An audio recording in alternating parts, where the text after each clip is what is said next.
Halo semuanya, perkenalkan nama saya Rizka Handayani dari Program Studi Ilmu Komunikasi Universitas Terbuka.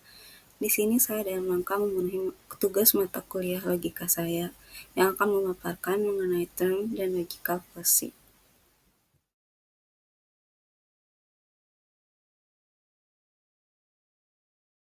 Istilah term merujuk pada konsep atau kata yang digunakan dalam suatu proposisi atau pernyataan. Term sendiri terbagi dalam 3 jenis. Satu, term konkret, yaitu term yang mengacu pada sesuatu yang dapat dirasakan secara langsung oleh panca indera, seperti abstrak fisik atau makhluk hidup. Contohnya meja.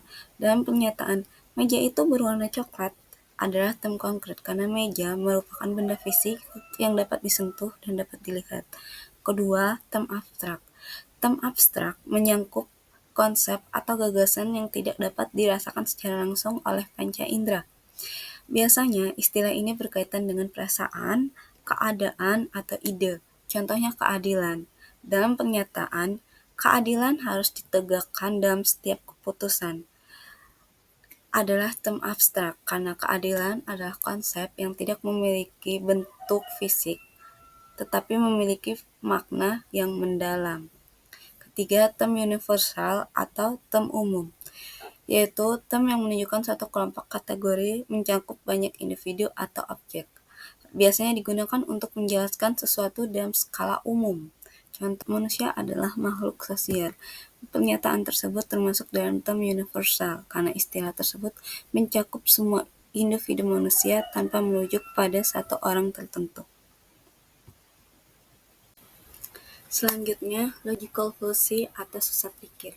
Sesat pikir atau logical fallacy adalah kesalahan dalam penalaran yang membuat sebuah argumen tampak meyakinkan, tetapi sebenarnya tidak logis.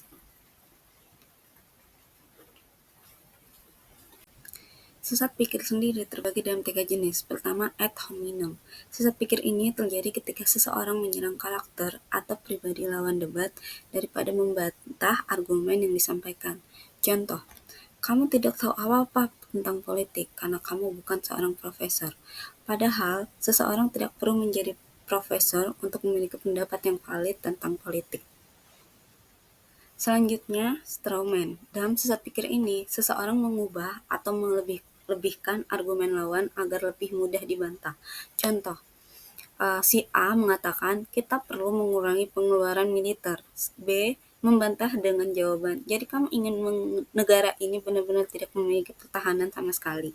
Dalam kasus ini, B menyalahkan argumen si A agar terlihat ekstrim. Dan yang terakhir, yaitu sesat pikir false dilema atau dikotomi palsu.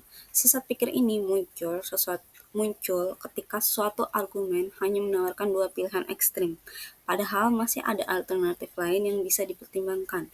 Contoh, jika kamu tidak mendukung kebijakan ini, berarti kamu tidak peduli dengan keselamatan warga.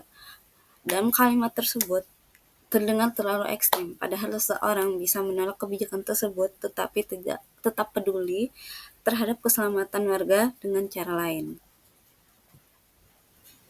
Ada beberapa hal untuk menghindari sesat berpikir. Pertama, mengevaluasi argumen secara kritis. Jangan terburu-buru menerima argumen tanpa memeriksa apakah ada kesalahan logika. Kedua, cari bukti yang kuat. Pastikan pendapat atau kesimpulan yang dibuat berdasarkan fakta dan data yang valid. Ketiga, pahami berbagai perspektif. Jangan terpaku pada satu sudut pandang. Melihat berbagai perspektif dapat membantu dalam berpikir lebih objektif. Keempat, gunakan logika yang konsisten. Hindari emosi berlebihan saat berdebat dan fokus pada argumentasi yang rasional. Dan terakhir, latih kemampuan berpikir. Membaca lebih banyak materi tentang logika dan filsafat dapat membantu mengenali sesat pikir dan menghindarinya. Itu tadi penjelasan singkat saya mengenai term dan logical fallacy serta cara menghindarinya. Semoga penjelasan tadi bermanfaat dan terima kasih telah menonton.